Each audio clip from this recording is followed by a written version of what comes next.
Hola amigos, hoy vamos a hablar sobre la reclamación que ha redactado Javier Marzal y vamos a interponer a Biped, presidida por Javier Marzal, y la Asociación Elecciones Transparentes, presidida por mí, José Miguel Alvarado, ante la Junta Electoral Central solicitando la suspensión de las elecciones del 23 de julio. ¿Por qué? Por las irregularidades que hay dentro del programa informático con el que Indra hace el escrutinio provisional. Pues ahí hay determinadas irregularidades y fallos que, a nuestro entender, podrían no solamente constituir un delito, sino que además podrían llevar a la suspensión de las elecciones del próximo 23 de julio. Y vamos a hablar de todo esto con Javier Marzal, que es quien ha redactado esta reclamación. Hola Javier, ¿cómo estás? Hola, buenas tardes, José Miguel.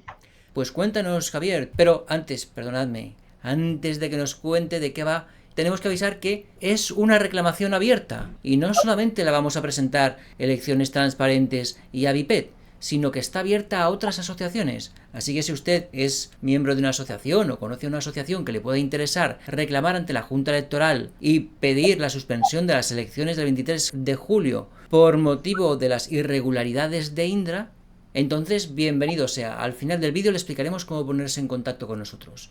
Pero ahora vamos a ver en qué consiste esta reclamación a la que están invitadas a participar todas las asociaciones que así lo estimen conveniente. Bien, Javier, cuéntanos, ¿en qué consiste?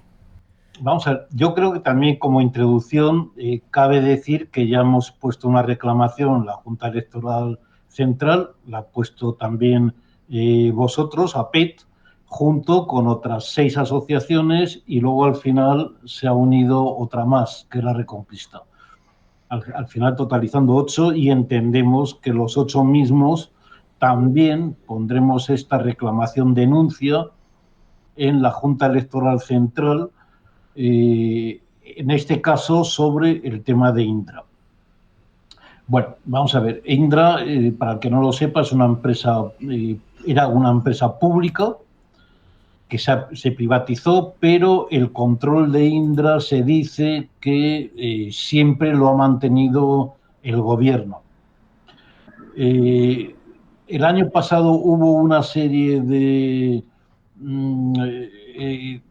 actuaciones, de intervencionismo del gobierno sobre Indra, tanto a nivel de acciones del accionado, es decir, el gobierno aumentó su participación y su control sobre Indra tanto a nivel directo como a nivel indirecto, de forma que ahora mismo el gobierno maneja Indra, y no solo eso, sino que obligó a sustituir varios consejeros y llegando en marzo a hacer que dimitiera el consejero delegado, lo que se llama CEO en nomenclatura anglosajona, es decir, el número 1 ejecutivo de la empresa, y eso pues tuvo una mala acogida en los mercados que, a pesar de que Indra iba muy bien gracias a este consejero delegado,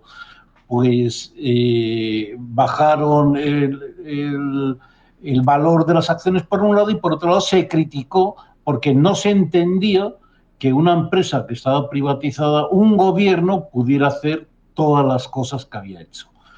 Este es el contexto.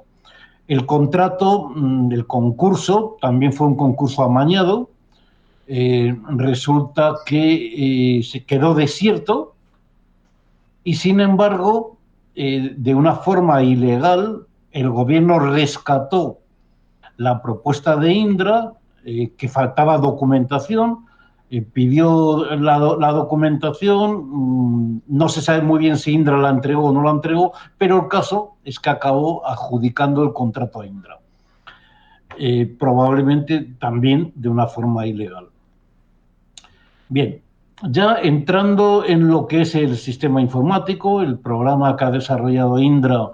Bueno, el sistema informático, no solo el programa, hay dispositivos de entrada, hay servidores, hay telecomunicaciones, es decir, es bastante amplio, pero centrándonos en el programa en el cual eh, se meten los datos por un lado y por otro lado se gestionan esos datos, que son luego los que salen en la televisión con el resultado, porque lo que enseña el Ministerio del Interior es un volcado de los datos que le facilita Indra sin tocar en ese momento.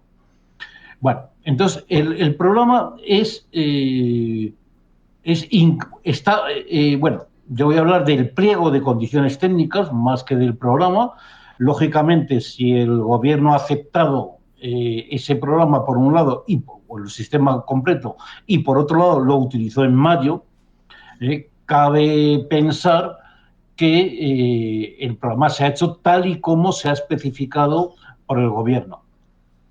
La verdad es que es realmente escandaloso. Cualquiera de nosotros hemos alguna vez introducido en algún sistema informático del gobierno, por ejemplo, los que hay para los juzgados, o también para la agencia tributaria, o para la seguridad social, o para un montón de ministerios. Hemos escaneado un archivo y lo hemos enviado.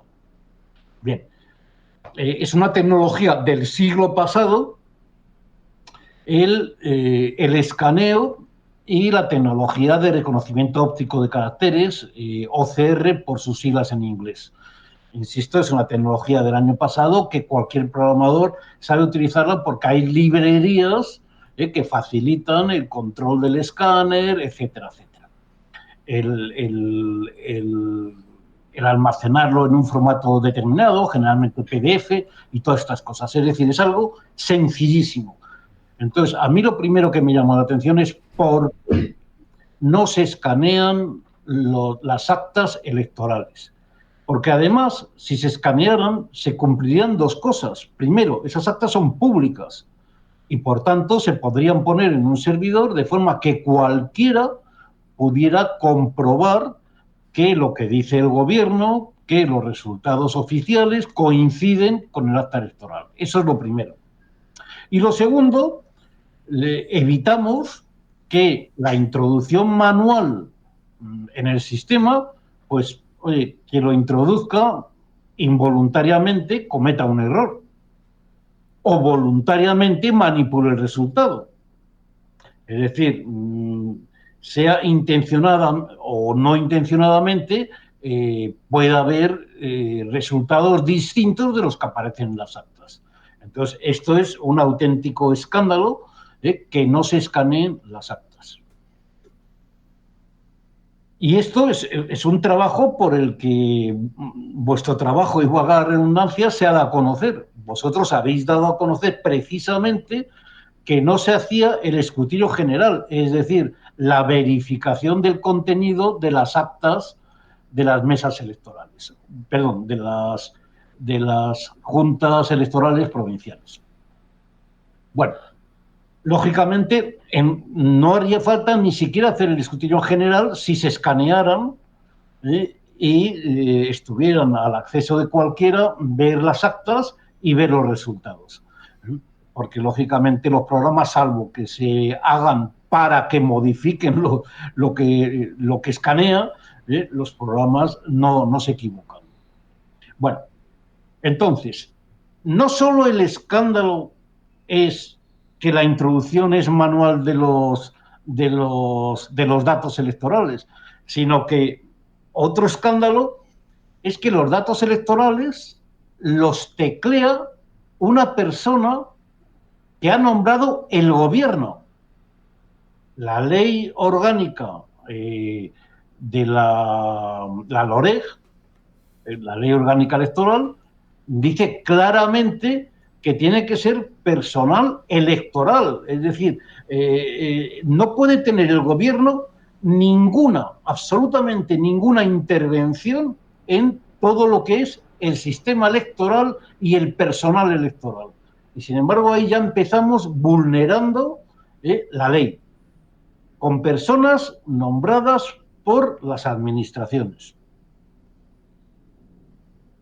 Luego, por si fuera poco esto, se dejan una puerta abierta para que cualquier gobernador o subgobernador de las delegaciones del gobierno pueda acceder al sistema y pueda modificarlo. Es decir, que coge tu voto y tú has votado a Pepe y pone que has votado a Juan. Con lo cual vulnera, hay una doble vulneración que es muy interesante del trabajo que estamos realizando, y es no solo se conculca tu derecho al voto, el derecho al voto de los electores, de los votantes, sino que además se vulneran, se violan leyes más importantes.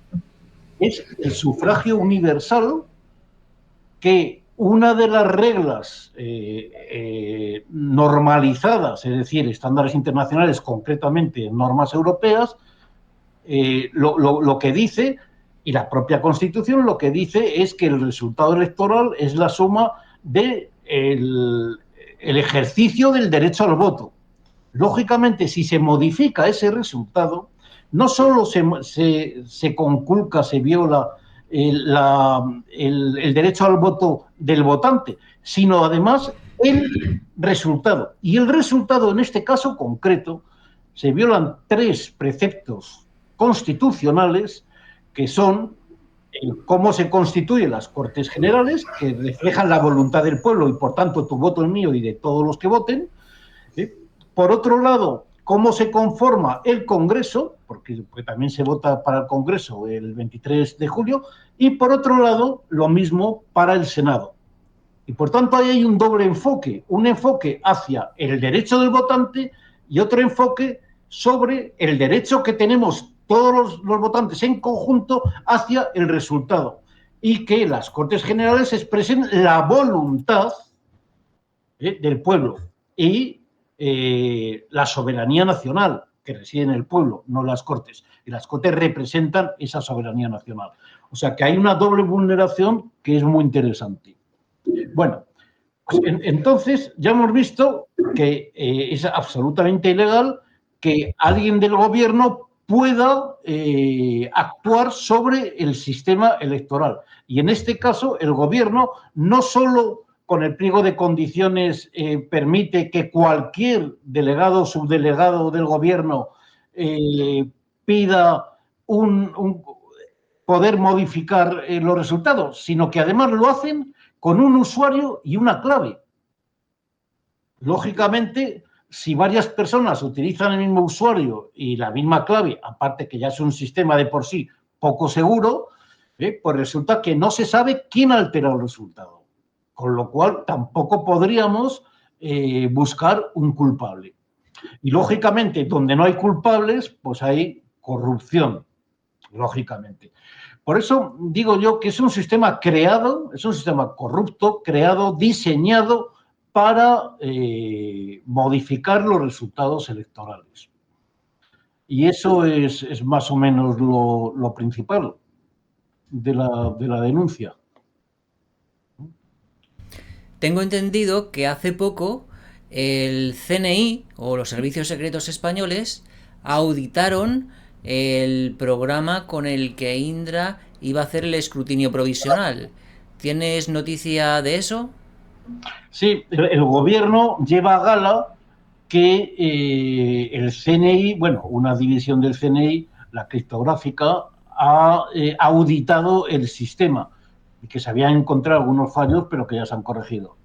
Claro, la ley electoral, la LOREG, dice claramente que tiene que ser personal electoral, no personal del gobierno. Es que además existe esa exclusión en las normas internacionales de la actuación del gobierno.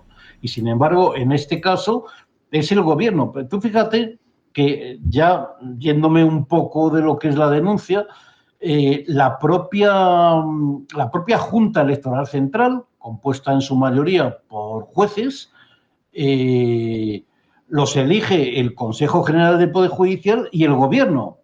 Y los miembros, los vocales del Consejo General del Poder Judicial los nombran los políticos, con lo cual es algo absolutamente politizado. Pero no solo eso, sino que los 3 magistrados y los 2 juristas, politólogos o sociólogos de reconocido prestigio que conforman las mesas electorales provinciales resulta que los tres jueces, bueno, magistrados de la Audiencia Provincial de cada una de las provincias, los nombra el Consejo General del Poder Judicial con un concurso que ya sabemos que nunca el Consejo General del Poder Judicial ha hecho un concurso limpio. O sea, son concursos siempre amañados, por un lado, y lógicamente los otros dos juristas, politólogos o sociólogos los nombra el gobierno, con lo cual ya sabemos que no es gente precisamente que le gusta la legalidad, ni que le gusta hacer frente al gobierno, ni llevar la contraria al gobierno. Bien, Javier, ¿y qué futuro le ves a esta reclamación? Porque con base en las irregularidades de Indra, pensamos pedir la suspensión de las elecciones del 23 de julio. ¿Cómo lo ves? ¿Crees que no lo van a conceder? ¿Qué piensas? Bueno, vamos a ver. Por último, esta denuncia se apoya en la reclamación anterior que presentamos las 8 asociaciones, que presentó la PET junto con otras 7 asociaciones, o 6 más 1, donde allí ya se daban pruebas, porque está basado en un peritaje, en un peritaje forense, se dan pruebas de que las elecciones municipales y autonómicas se han amañado, al menos en 4 o 3 más 1 o 5 juntas electorales provinciales. Digo 3, 4, 5 porque son 3. En Madrid se cerró para que no pudieran entrar ni siquiera los periodistas a un acto público y, por tanto, hace pensar que ha habido corrupción. Y luego en Sevilla pues hay una resolución de la propia Junta Electoral Central que dice que desde el año 2000 no se cumple la ley. Con lo cual cabe pensar no solo que en esas 5 provincias han amañado las elecciones de mayo, sino que esto es una trama a nivel nacional, como se dice en el propio peritaje. Y yo, desde luego, estoy absolutamente de acuerdo, y así lo pusimos también en la reclamación. Y además, también cabe decir que el presidente de la Junta Electoral Central ha pedido a las juntas electorales provinciales el acta de las actas de las mesas electorales y el acta de la Junta Electoral Provincial, es decir, del escrutinio general, es decir, justo lo que nosotros decimos, y con pruebas, con el peritaje se prueba que no se ha realizado. Es decir, que ya esta petición de suspensión ya va sobre una base de un amaño realizado hace 2 meses con el mismo sistema y con la misma gente. Entonces, dices tú, ¿qué recorrido puede tener? Bueno, yo, el recorrido, lo primero, entiendo que el presidente tendrá que comprobar las actas que ha pedido las juntas electorales provinciales para ver qué es lo que ha pasado. Supongo que las habrá recibido ya y que en la mayor parte de ellas o en todas no se ha realizado el escrutinio general, lo cual ya es un escándalo tremendo. Entonces, ¿qué va a hacer con todas esas actas? Vamos a ver, el presidente, bueno, como ya he dicho, la mayoría son jueces y por tanto son gente acostumbrada a prevaricar, acostumbrada a encubrir la corrupción política, y por tanto, pues cabe pensar que vayan en esa dirección. Sin embargo, la situación, la falta de credibilidad de este gobierno en España y fuera de España, especialmente en la Unión Europea, que de hecho ha sido el gobierno más denunciado en 2022 de toda la Unión Europea en la Comisión Europea. Por un lado.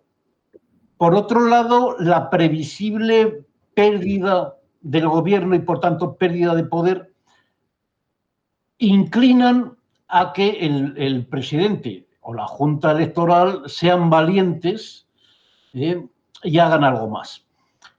Que van a suspenderlo solo por el programa corrupto de Indra. Tal vez no. Aquí el tema es que tienen muy pocos días para resolver. Entonces, Como en pocos días va a haber otra denuncia, reclamación de APET sobre el superescándalo del voto por correo, donde también se va a pedir la suspensión de las elecciones, pues yo creo que hay bastantes posibilidades de que lo haga, dentro de que los jueces, insisto, están acostumbrados a prevaricar y por tanto no se puede confiar en que cumplan la ley. Una cosa más, que la gente entienda o sepa que suspender significa que no se celebran las elecciones generales, y por tanto tendrá que haber una convocatoria posterior dentro del plazo que establece la ley para que se realicen una vez que se subsanen las cosas. Por otro lado, en realidad el presidente, la Junta Electoral Central, lo que pueden hacer también es decir, bueno, pues vamos a seguir adelante, no vamos a suspender las elecciones, pero nos vamos a asegurar de que se hace el escrutinio general.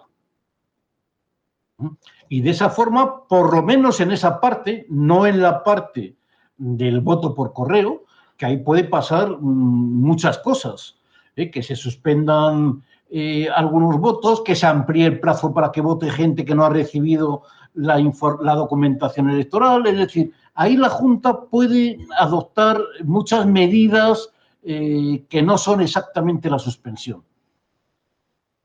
¿Y qué precedentes hay de elecciones suspendidas, al menos en nuestro entorno europeo? ¿Es fácil o posible o factible que lo suspendan?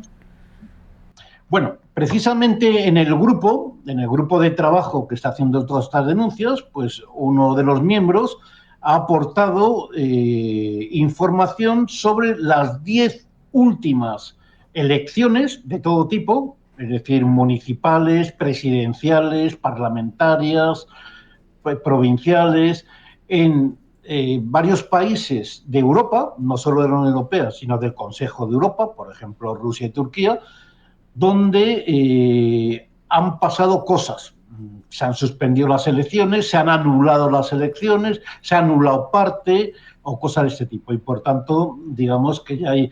Y esto desde el año 2019, es decir, en los últimos 4 años, lo cual podemos decir que ya hay precedentes, y eso también, eso se incluye en la denuncia de Indra, y eso también puede empujar sin duda a los señores de la Junta Electoral Central para tomárselo en serio y ver que la suspensión de elecciones es algo habitual, y de esa forma que no se asusten tanto por las consecuencias que pueda tener.